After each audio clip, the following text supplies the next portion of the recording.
no sabemos qué le deparará el futuro al gobierno de Pedro Sánchez, que podría renovar o terminarse antes de mayo, pero será recordado por varias cosas. No es habitual ver esto en televisión.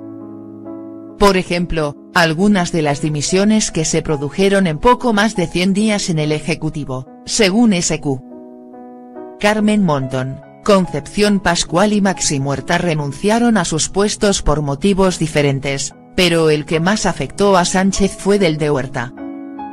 Y esto podría deberse al discurso que mantuvo el presidente con anterioridad sobre sociedades patrimoniales. Cuando saltó el escándalo que forzó la salida de Juan Carlos Monedero de Podemos. Estas mismas palabras también le podrían haber costado el puesto al ministro de Ciencia, Innovación y Universidades, Pedro Duque, que fue acusado también de poseer una sociedad patrimonial para defraudar impuestos. No obstante, el exastronauta declaró en una rueda de prensa convocada para aclarar el escándalo que Copenhague Gestores de Inmuebles S.L. el nombre de su sociedad era completamente legal. Efectivamente, poseer una sociedad patrimonial no es algo fraudulento y es una figura que se recoge en el artículo 5, apartado 2, de la Ley del Impuesto sobre Sociedades. En cambio, sí lo sería cuando se utiliza para evitar declarar impuestos que corresponden como persona física. Como fue el caso de Huerta, que fue penalizado por ese motivo por la agencia tributaria y pagó su correspondiente multa. Un momento tenso. Pues bien, aunque la polémica debería estar zanjada, Susana Griso quiso recuperar el asunto en Espejo Público con motivo de la visita de Pedro Duque el pasado 14 de febrero. La entrevista había discurrido en un tono bastante distendido entre ambos, hasta que salió el tema de la discordia. Ver momento. Griso empezó a hablar de las sociedades patrimoniales haciendo una afirmación que torció las cosas. Pedro Sánchez demonizó todas las sociedades patrimoniales, sin excepción, dijo. Así comenzó un momento tenso entre ministro y presentadora. Sí que dijo eso. No, ¿qué? Que no dijo eso.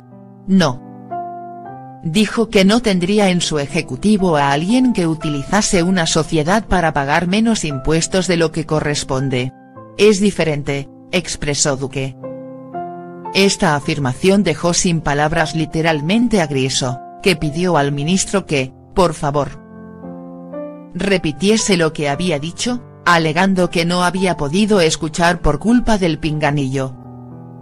Dijo que se trataba de defraudar menos impuestos, no de que una familia tenga una sociedad patrimonial. Patrocinados unas declaraciones de 2015. Creo que es una cosa bastante diferente, volvió a repetir. Griso quiso zanjar la conversación, quedándose con la última palabra, no tenemos tiempo para mirar la hemeroteca.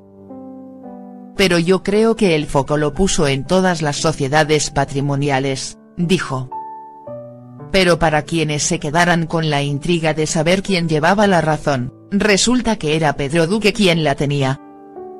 Después de todo, ¿por qué se iba a vetar de un gobierno a una persona que tuviera una sociedad patrimonial, cuando es una figura completamente legal?